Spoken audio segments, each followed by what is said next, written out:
Good evening, my late night listeners. This is Sunny with Nite Muse Media, broadcasting tonight from somewhere above the 45th parallel, where the nights are long and the stars have many, many stories to tell.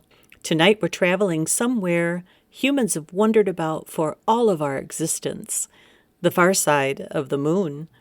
After all, some people say what happens on the dark side stays on the dark side.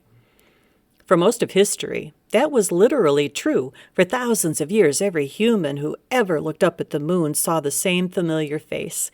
Same craters, same gray plains, night after night, century after century. The moon never seemed to turn, and that led to a question. What was on the other side? Now, here's where things get fun, because despite what the phrase suggests, there actually is no permanent dark side of the moon. I know, somewhere Pink Floyd just sighed, and I feel a little guilty, but the truth is actually far more fascinating than the myth. The moon is tidally locked with the Earth. That means the moon rotates on its axis in exactly the same time it takes to orbit our planet, about 27 days. And because of that perfect cosmic synchronization, the same side of the moon always faces the Earth. So the side we never see isn't really dark. Scientists simply call it the far side. Both sides of the moon receive sunlight, both sides experience day and night. The only difference is that for most of human history, we couldn't see it. And when humans can't see something, well, our imagination has a habit of moving in and redecorating the place, Tu Wong Fuing it. Over the centuries, people imagined many things hiding on the far side of the moon.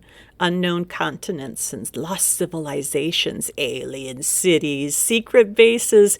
Alice Cramden. Some of you may not be old enough. Just Google it. In modern times, a few even stranger ideas appeared. One of the more unusual stories was promoted by aviator John Lear, son of the founder of Learjet. Lear suggested that the moon might somehow be involved in a system that captures and recycles human souls. It's a dramatic idea, to say the least. I was a distant friend of John. We chatted often, and I found him fascinating. I was very sad to hear of his passing. If true, it would make the moon less of a satellite and more of a cosmic recycling center. Welcome to the moon. Your reincarnation will be processed shortly.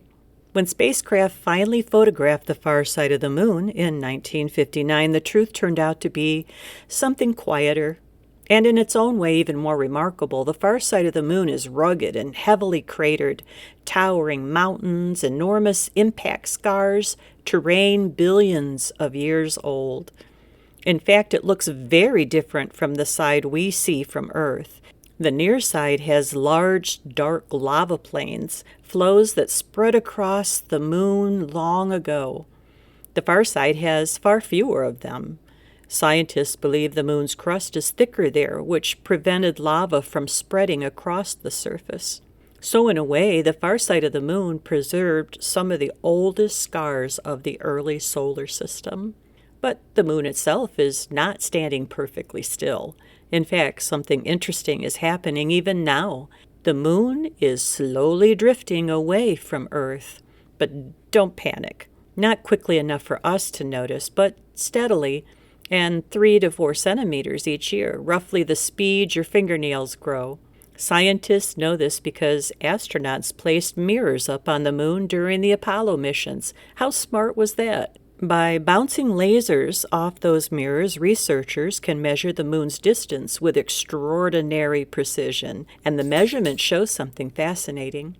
Little by little, our moon is moving farther away. This happens because of the Earth's ocean tides. The moon's gravity pulls on our oceans, creating tidal bulges that slowly transfer energy into the moon's orbit.